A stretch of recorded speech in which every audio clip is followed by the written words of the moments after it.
Dentro del gigantesco baño de sangre que fue la Revolución Soviética, hubo un capítulo que iba a prolongarse hasta los años 30 y que serviría como pretexto para ejecutar terribles purgas. La rivalidad entre José Stalin, secretario general del Partido Comunista desde 1922, y León Trotsky, jefe del Ejército Rojo desde la Revolución. A la muerte de Lenin en 1924, ambos emprenderán una lucha por el poder que terminará segando miles de cabezas. Lo que estaba en juego era una divergencia estratégica de primera importancia sobre el futuro del movimiento comunista. Todos eran internacionalistas conforme a la ortodoxia de Marx, pero Stalin era partidario de asentar el socialismo en Rusia para convertirla en faro del comunismo mundial, el llamado socialismo en un solo país, mientras que Trotsky defendía exportar la revolución a todo el mundo.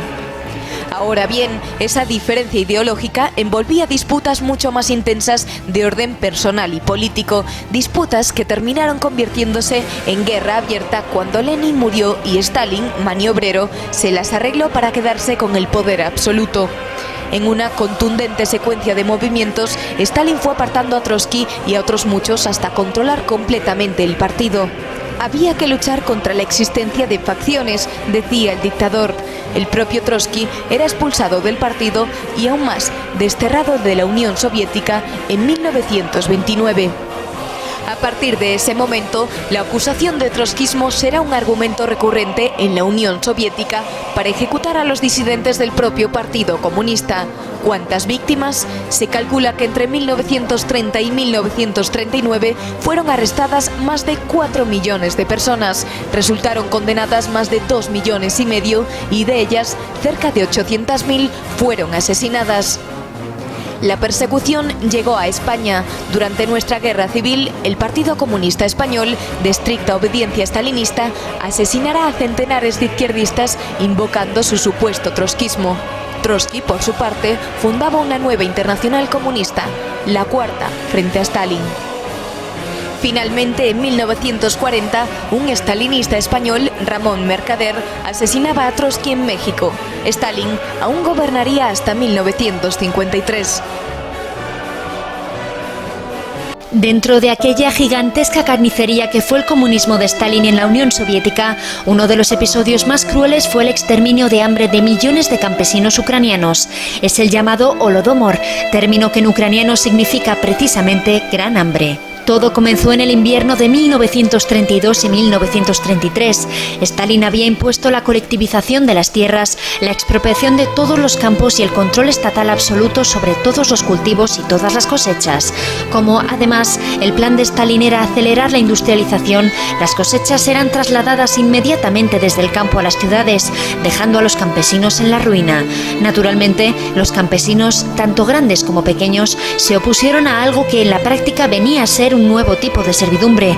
La oposición fue particularmente aguda en Ucrania, la mayor productora de cereal del país. En respuesta, Stalin firmó el 22 de enero de 1933 un documento que facultaba al Ejército Rojo para incautarse por la fuerza de todas las cosechas. Casa por casa, granja por granja, todo el grano acumulado por los campesinos ucranianos fue requisado, y con el grano todo lo demás. Pronto los ucranianos no tuvieron literalmente nada que comer. Desesperados, no faltaron los casos de canibalismo. La carestía trajo el hambre y el hambre las enfermedades. En pocos meses, millones de ucranianos murieron. ¿Cuántos? Los cálculos más tímidos hablan de 2 millones de muertos. Los más amplios elevan la cifra a un mínimo de 5 millones. Muertos todos ellos por una hambruna deliberada, conscientemente planificada por la Unión Soviética de Stalin. El hambre como arma política. En 2008, el Parlamento ucraniano lo declaró formalmente como un genocidio. La Unión Europea lo ha reconocido como crimen de lesa humanidad. Eso fue el Holodomor, el holocausto ucraniano. Contra lo que dice la propaganda, la realidad es que el gobierno del Frente Popular nunca fue democrático, y mucho menos desde que estalló la guerra civil. Lo que se instaló en septiembre de 1936 con el socialista Largo Caballero fue un gobierno revolucionario, y tan extremista fue su política que la propia Unión Europea se vio obligada a intervenir para aconsejar moderación. El 28 de diciembre de 1936, la cúpula colegiada del Kremlin, Stalin, Molotov y Voroshilov, dirige con la mayor formalidad una extensa y amable carta a Largo Caballero en la que le recomienda atemperar la revolución, reforzar las instituciones parlamentarias y proteger los intereses de los campesinos y la pequeña burguesía. ¿Qué estaba ocurriendo? Dos cosas. Una, que el caos de la revolución estaba empezando a ser visto por la población de la zona republicana como un despotismo inaguantable, lo cual sin duda era transmitido a Moscú por los numerosos agentes soviéticos presentes en España. Y la otra, que la deriva bolchevizante del Frente Popular, unida al escándalo de las matanzas de Madrid, estaba persuadiendo a la opinión internacional de la España del Frente Popular y diciendo que no era un régimen democrático, sino más bien una república comunista. Son palabras de Stalin, y eso ejercía un pernicioso efecto no solo sobre la neutralidad de terceras potencias en el conflicto español, sino también sobre la propia posición soviética, que podría verse acusada de fomentar un estado satélite en España. La carta de Stalin es muy reveladora. Le pide a Largo Caballero que se atenga a los procedimientos parlamentarios, que proteja fiscalmente las propiedades de los campesinos, que se gane a la clase media garantizándole sus derechos y propiedades, que asegure la libertad de comercio y, literalmente, evitar que los enemigos de España vean en ella una república comunista. Y es que en la España republicana no había democracia alguna. El Parlamento había desaparecido en la práctica. El gobierno actuaba de forma completamente autocrática, allá donde podía imponerse a los comités. Los campesinos, contra toda la propaganda oficial, se estaban viendo sumamente perjudicados por la política revolucionaria y vivían las colectivizaciones como un simple expolio. La pequeña burguesía urbana, comerciantes, profesionales, etc., se sentía perseguida y aterrorizada.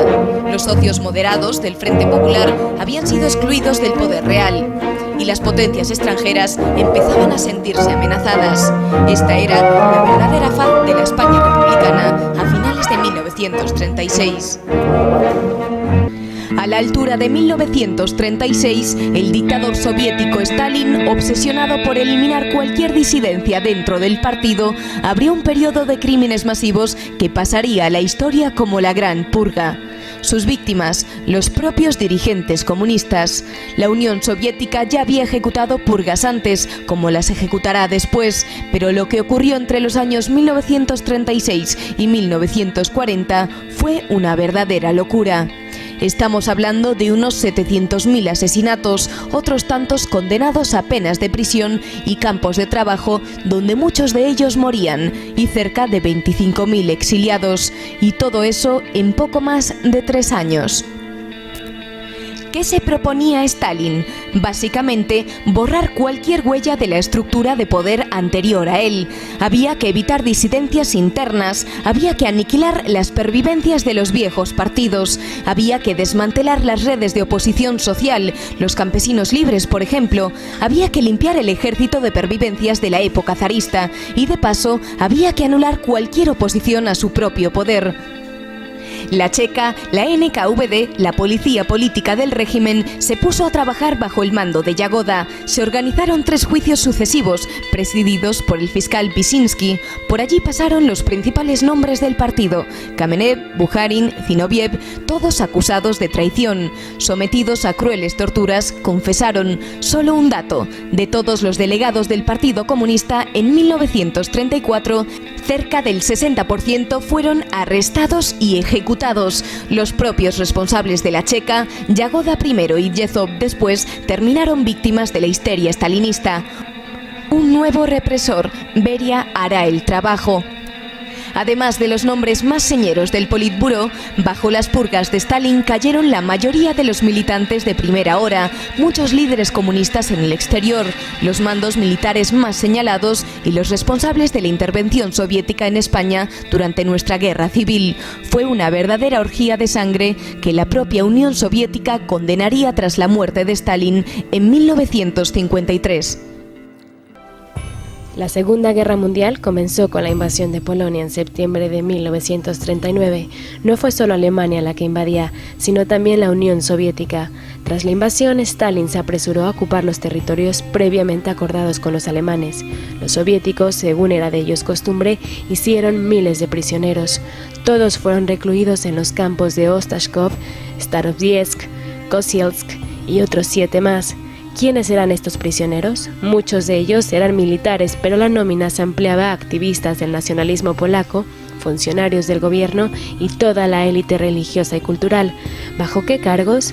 El habitual en el bolchevismo, eran contrarrevolucionarios. Hasta entonces, lo común en operaciones de este carácter era esperar un largo cautiverio. En esta ocasión, sin embargo, Stalin fue más lejos. Ordenó asesinarlos a todos. El NKVD, Comisariado del Pueblo para los Asuntos Internos, la policía secreta soviética, ejecutaría la operación. La matanza comenzó el 4 de abril de 1940. Fueron asesinados en total unos 22.000 polacos, 15.000 de ellos eran militares. El resto pertenecía a la élite intelectual, cultural, política y religiosa del país. El lugar principal de las ejecuciones fue el bosque de Katyn, cerca de Smolensk. Los mataban uno a uno. La víctima entraba en el matadero con las manos atadas a la espalda y el verdugo le volaba la cabeza con una pistola. Así durante días, a un ritmo de entre 250 y 300 asesinatos diarios.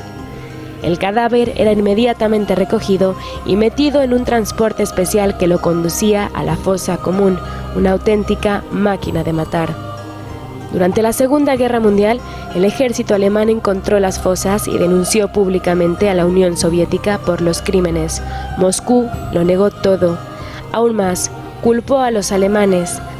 Tras la guerra, la matanza de Katyn se convirtió en uno de los crímenes supuestamente cometidos por el ejército alemán, a pesar de que todas las investigaciones apuntaban a la Unión Soviética. Los americanos prefirieron mirar hacia otro lado y exculparon a Stalin. Solo en 1990, Moscú, ya caído el régimen comunista, reconocerá los crímenes, una de las matanzas más salvajes y crueles de todos los tiempos.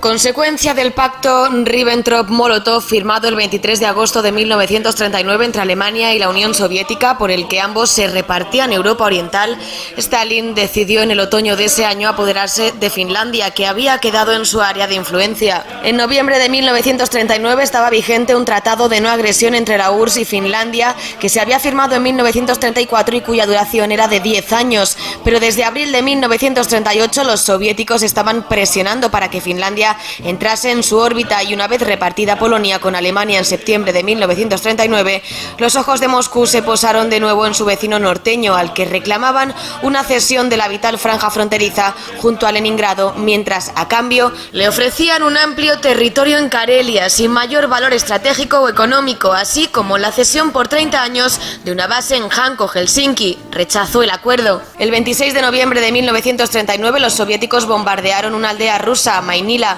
simulando que el fuego era finlandés, por lo que exigieron que estos pidieran disculpas y se retirasen 25 kilómetros de la frontera.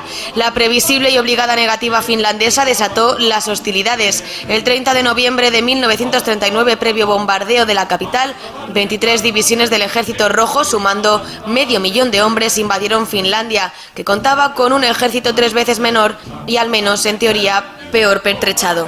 El Ejército Rojo disfrutaba de la ventaja, además de elegir los puntos de ataque y de una enorme superioridad en blindados y aviones, pero el jefe del séptimo ejército, Kirill Merezhkov, se estrelló contra una resistencia desesperada que, aun contando con menores medios, sabía aprovechar las bajísimas temperaturas. Se alcanzaron los menos 40 grados centígrados y sacar ventaja del terreno en que se había levantado la llamada línea Mannerheim. Los blancos, inmensos y helados bosques de coníferas, con una capa de nieve capaz de engullir a un hombre, fueron el mejor aliado de los defensores. 2 semanas más tarde, mediados de diciembre, el ejército finlandés lanzaba su propia ofensiva, que apenas pudo ser detenida por Merezhkov, lo que le costó ser retirado del mando operacional directo. Una parte importante del fracaso soviético se debió a la acción del comisariado de defensa, Kliment Voroshilov, tan leal a Stalin como inepto en cuestiones militares. Este se vio precisado de poner el Ejército Rojo en manos de Semyon Timoshenko, que tampoco logró grandes victorias, pero que al menos consiguió algún triunfo, como el de la toma de Vyborg. Los finlandeses, por su parte, mostraron un gran espíritu patriótico, en parte gracias a las reformas sociales que habían tenido lugar antes de la guerra y que habían acercado a las clases sociales. Pobremente armados, resistieron gracias al armamento tomado a los soviéticos. Sin embargo, el 1 de febrero de 1940, un ejército rojo renovado y reformado por 600.000 hombres de refresco se lanzó sobre las posiciones finlandesas tras un abrumador bombardeo que, por fin, superó las líneas defensivas. En adelante, apenas nada se oponía a la ocupación del país por la URSS, que llegaba a sumar ahora 1 millón de hombres sobre las armas. Mediados de febrero, el gobierno finés solicitó la paz que, ante la dureza de las exigencias del Kremlin, estuvo negociando hasta mediados de marzo. Como consecuencia de la guerra, Helsinki perdió el 10% de su territorio, que pasó a formar parte de la URSS, si bien vacío de población por cuanto sus 450.000 habitantes optaron por marcharse antes que convertirse en soviéticos. Además, 1/10 parte de su agricultura y de sus bosques pasaron a poder ser de Moscú, así como el 17% de su sistema de transporte ferroviario y de su energía eléctrica. Unos 80.000 finlandeses fueron muertos o heridos por unos 275.000 soviéticos, aunque esta cifra debe tomarse con reservas, por cuanto es un mínimo admitido por los soviéticos y se trata seguramente solo de muertos.